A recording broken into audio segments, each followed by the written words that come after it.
मित्रांनो, आदिलशहाच्या कैदेतून शहाजीराजांची सुटका तर झाली, पण शहाजहानसोबत झालेला करार छत्रपती शिवाजी महाराज कुठंतरी टंगळामंगळ करून टाळत होते. कारण छत्रपती शिवाजी महाराजांनी शहाजहानला फक्त एक हुलकावणी दिली होती. काही झालं तरी यवनांची चाकरी करणार नाही, हा छत्रपती शिवाजी महाराजांचा दृढ निश्चय होता. पण पुढे जाऊन शहाजहानने छत्रपती शिवाजी महाराजांच्या मागे तगादा लावला की तुम्ही आम्ही दिलेली नोकरी स्वीकारावी, आम्ही दिलेली मनसब स्वीकारावी. तर असा हा प्रसंग छत्रपती शिवाजी महाराजांनी अगदी सहजरित्या हाताळला.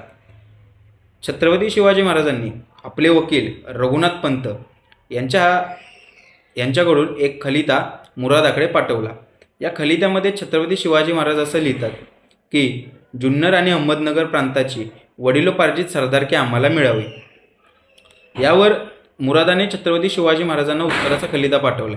या उत्तराच्या खलित्यामध्ये मुरादाकडून असं लिहिलं की आम्ही ज्यावेळेला बादशहाच्या हुजुरीत जाऊ त्यावेळेला आम्ही हा मुद्दा बादशहासमोर मांडू, पण त्यावेळी तुमचा एक वकील आमच्यासोबत पाठवा, म्हणजे निर्णय घ्यायला सोपं जाईल.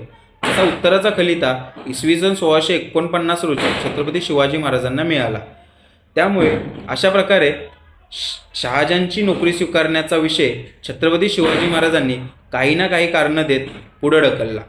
धन्यवाद.